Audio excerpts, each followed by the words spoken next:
Hey everyone, Fabian, Empire Build Academy. We're doing the buildings guide for Evony. I did do this in 2025, although when I did do it, I broke them down into individual buildings. And although some of the buildings do need a video all of their own, it didn't really make sense to do that. So I'm going to put all the buildings in this one video, very quick overview, so that you got the basics of the buildings to go ahead and continue the game, running alongside the zero to hero.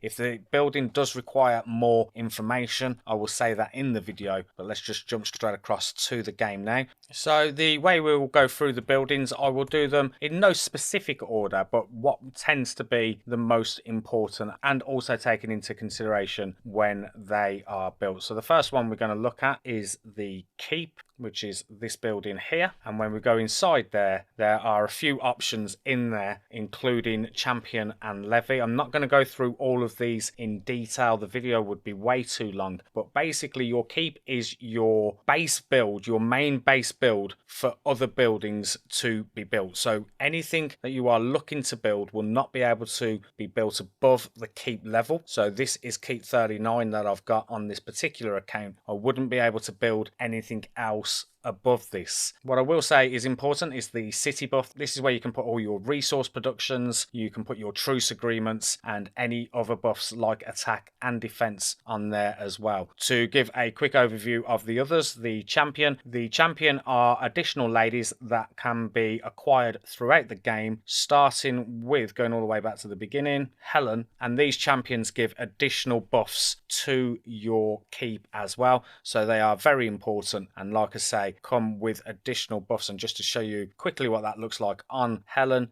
you can see the champion skills all going down here and the levels that I've got and what kind of buffs also come with those champions. You can also select your culture feature here, so if you want to switch between the different cultures, you are also able to do this. And you can also use the decorate feature for castle, decoration, march and miracle in this option as well. So if you've got wings and things like that, this is where you can see them, the buffs that potentially come with them, and also activating them for your castle. When we go into information, I do want to just point this one out very quickly. You will find out other information about the particular building that you're looking at. So on this one, you can see it's telling me how many generals I can hold. I can hold 204, how many subordinate cities, free levy, how many times I've got that, as well as resource gathering speed and some other information as well. You can see on this one there's no more information when I go further, but just using as an example the barracks, and if I click on the information here, you can see it does give more information, including what troop types are unlocked at the different levels as well. So that is for the keep. The next one that we will look at is the Research Academy, which is this building here. Very important building because, of course, this is where you do all your knowledge to gain additional buffs. And when we go in here, you can see from going from left to right, we've got some trees that are going there that we can used to increase buffs, and they are advancement, defense, military, medical aid, alliance, subordinate city, recovery, military advance, defense advance, and then there are a few others as well, but they would require some upgrading of your building before you're going to get these. I probably never will see these. They are available from level 42. Currently I'm level 39, have been for a very long time, and it's going to cost quite a lot just to go to level 40. So the last two trees are definitely for the spender. When you're having a look at some of these buffs, if we have a look at advancement as an example, you can see we've got things like construction speed percentage, we've got increasing the speed of gathering lumber, and again if we have a look in military, you've got things like your feathered arrow, which increases single range troop attack, and so on all the way down. Like I say, I'm not going to go all deep into that, but that is your academy. In reference any other options in here, you can see that we've got the option for citizens, which just shows you who is attached and the kind of buffs they are bringing to that particular building. Another option in here is the skill books, and these can be added to your generals. They refresh every so often, so you can see things like monster march speed, all this kind of thing. You do get a lot of these via other methods as well, so they do tend to come along quite frequently. What don't come along very frequently is the duty ones, and you can add these, buying these for 3,000 gems each, and then for argument's sake we've got a level 1 ranged troop attack for the Academy Officer, which is increasing range troop attack by 2% when the General is the Academy Officer. So you can attach these to your duty generals, which is something fairly new from Evony that you are able to do. And like I say, they are 3,000 each, and keep an eye on that refresh as well to get the other ones as and when you need them. Next building that we will have a look at in terms of importance is probably the hospital, which is this building here. Clicking inside there, and I'm sure you're already aware that this is your place to heal your wounded troops. Upgrade your hospital to house and heal more wounded troops. You can see the hospital capacity that I have, which is 400,000 plus 1.86 million coming from other areas. And if I click on the more information, you again can see that hospital capacity and how that changes and increases further down the line. I've got 35 hospital level, so if I was to go up to 39, which is the maximum I can go to, I can increase that hospital capacity by a further 170,000 to 570,000 total. Nice simple building, that one. The next one we're going to have a look at is the rally spot. I do like the rally spot because this is quite important for march size. So this is the building that we're having a look at. A little bit more detailed than the hospital. When we click into there and click into detail, your rally spot determines the amount of troops you can send to the battlefield. Grade your rally spot to send more troops. Of course, you can also do this via research, but march size, you can see there, 500,000 plus an additional 1.875 million as standard. And if I click on the rally spot, you can see if we go all the way down to where I am, which is currently 39, if I was to go to level 40, I would be able to get an additional 50,000 for that march size. So if you're looking to increase your march size, the rally spot is where you would do this. The other thing that is pretty cool in here is obviously you can see all the different information about your troops and the levels that you've got of those troops. And probably one of the more important things is the march preset. This is where you can actually set up some troop formations. So this is my mounted one where I'm just using this to kill monsters. So it's just got the top generals that I'm going to use for that, Napoleon Prime, Maria Theresa as well. These are the two generals. And you can also see as well what I've added here, which are all the different cavalry maximum. I will be increasing this. I am going to go to the next level with my troops, but this is where you can set this up. And to give this a proper example, if I go to my fourth preset is for my archers for attacking. You can see I've attached Marcus Agrippa, who is an archer range general, and an assistant to whom is Ragnar. You can see I've also got the subordinate city automatically checked, so it will send them as well to bring additional buffs. And then going all the way down, one of the things you can see is I've got the layers going on here as well as the different ones there. And just to show you a quick tip on this as well, if we were to go to this button here and hold it down, don't just press it, hold it down, and you will notice that it will bring up different options. So if I go to full tiers and then I hold it down, it will bring up an additional box where I can change the amount for those tiers. So if I wanted to send 10,000 layers in everything, I could do that, and it would do that in this particular preset. And then of course I'd be able to save that. Military tactics is again an area where you can get additional buffs for all the different troop types. So you've got your ground, you've got your range, your mounted and your siege, and basically you use additional options. Again, this is one of those, probably needs its own little area, but again, just understand that this is going to be an area where you can apply different buffs using different materials you can collect from different events and packages in the game. But as I said, the military tactics I will do as a video on its own. It needs a little bit more detail, which is not going to be quick enough for this particular video.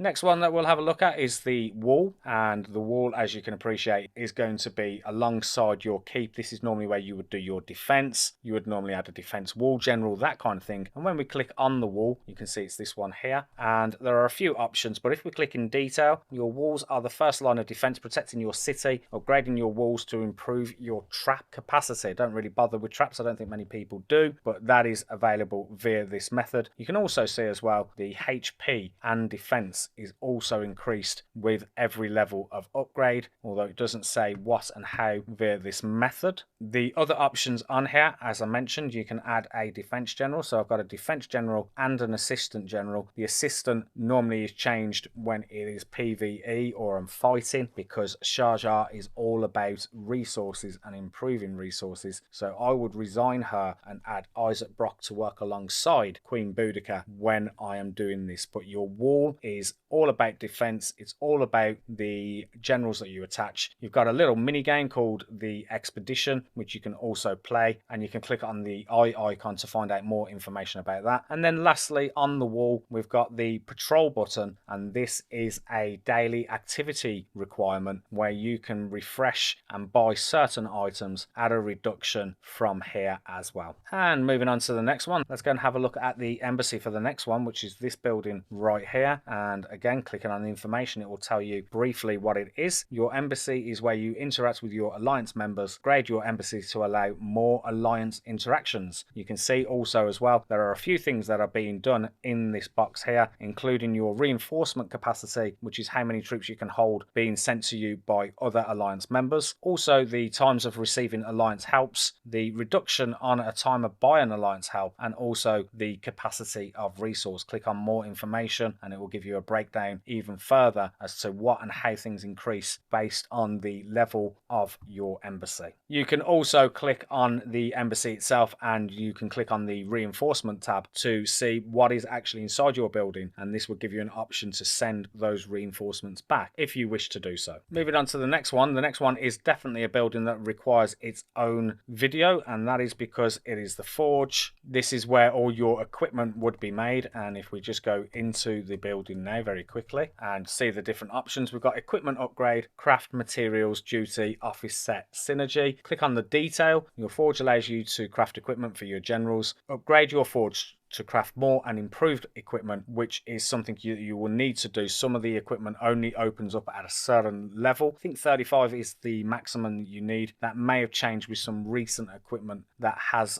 been added. If we go into the craft, this is where you can see all the different equipment that you can do. So going all the way down at the bottom, you can see that this all goes in a row, going across from left to right, starting with the helmet, moving across to armor, leg armor. We've got the boots, ring, bow, spear, axe, sword, and then lastly the console staff, which is something that I have never unlocked. So that is a paid feature. You would be purchasing packs to get them. But just using the ring as an example, you can see the different rings that you can create going from left to right again, and obviously left being the weaker of the equipment. And if we go right to the end, you can see this red equipment is the one that you will eventually get to, and you would be using this, and you can see all the different kinds of buffs that they come with, and they also come with set buffs as well. But as I mentioned, the forge is something that you would need a whole video on, which I will do, to keep it under those 20 minutes 30 minutes that I'm looking to try and do with these videos. The last thing that we'll have a look on here is the materials, and these materials are all required for building equipment. So you can see lots of different things here. For argument's sake, we've got the leather. If we go down even further, we've got the dragon scale, which is a hard piece of equipment to get. And then if we go back into the equipment and have a look at one of these rings and show you in terms of what I mean by the materials, you can see these are the different materials that I would need. I would need 15 of this blue one, 15 of this red one, 15 of this purple one, but I'd also need a scroll as well. This is a courageous dragon scroll that I would need, and also that rare material that I was talking about, the dragon scale. So that is your forge. Very briefly, I will do a more detailed, involved video in relation to what and how that works. The next building that we'll go and have a look at is the research factory. It's all the way over here. And again, if we click on the research factory, you can see there's a few options there. In the detail, your research factory is where you can produce research stones and materials. Upgrade your research factory to produce more. If we click on more information, it's just giving you an idea as to the research stone daily production limits. And this is one of those buildings that I've sort of left behind. I haven't really done too much with it, but if I was to increase the level, you can also see that the research stones production would also be increased. If we click back onto this, you can also see that we can produce materials in here, and this is where I would always be producing the dragon scale that I spoke about earlier. You also have the option as well,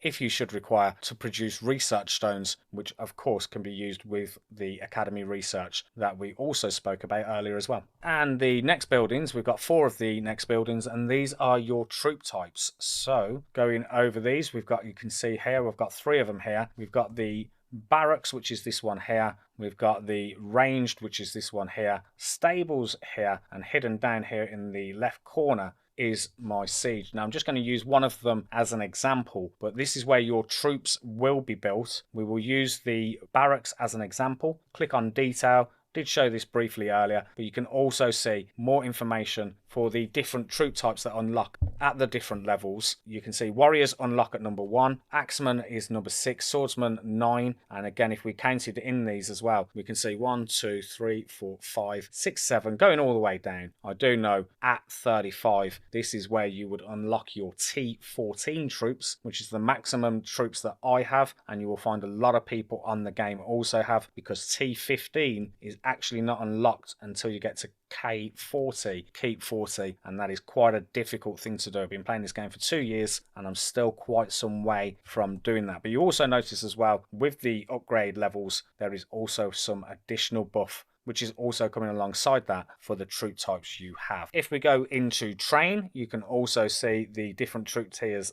inside here, as well as the different ones that you've got. So you can see I've got 65 million of the T1 ground all the way up to the 14. We've got lots of different layers. You're always building layers. Very important on this game. It's not one of those games where you only build the highest tier. You do need layers, every single one. Otherwise you will be impacted when it comes to attacking and defense. The other thing you can see in here as well is what is good against what. So if we click on that and have a look at these, ground troop formation, it counters ranged troops, increasing the damage by 20%, but ground is countered by mounted troops, which means they would be receiving an additional damage of 20% if that was sent at you as well. If you click on the eye icon inside here as well, you also get a breakdown of that troop type and the different stats that come with that particular troop. Going back into this, the Blazon is another area where it will require its own video because it's quite detailed, it's quite involved. But just to give you an example, again, it's another area where we can receive buffs. So you can see this Sacrifice Shadow Blazon is coming with some buffs that I've got there, but there is a certain way, a certain method to fixing and obtaining these Blazons in a certain way. I will be honest, at the beginning playing this game, certainly for the first 6 months, I completely did this wrong. It's one of those that I would say to you, for the Blazons, go and check out the videos that are available. I will do a detailed one myself, but before messing with the Blazons, don't touch them,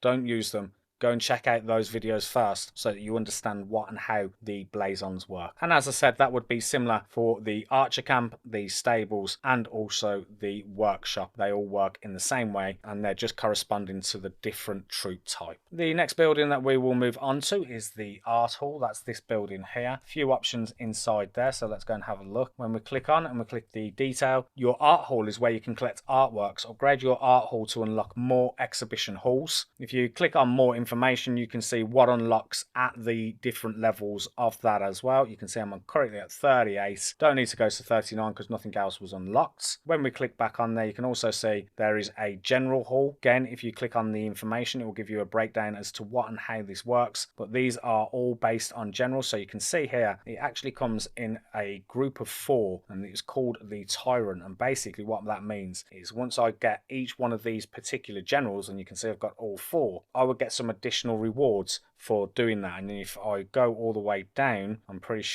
confident there are some that I haven't done. And you can see in General Hall 2, in order to do the battle tested general, I would need to obtain the General Flavius Aetius, which hasn't happened and he's not available in the tavern. It might even be one of those that I can't physically complete because he's not going to pop out, although I'm not sure. He may possibly pop out in General Premium Tokens. Confirm that for me if you are aware and you're watching this video. But at the moment I don't have him, and that is the reason why I have not completed that particular one, and the reward for that would be 50 Blood of Ares. And you also have General Hall 3, which is exactly the same thing. Going back in there, exhibition hall, same thing, but with pictures or frames, and you can collect artworks to give you additional buffs, which again is another collection that you can do. And when you have too many of them, as you can see here, I can actually get rid of these for gold. So it's saying I've already collected all the artworks. Do I want to sell the additional ones for gold? Yes, I do. Click on that,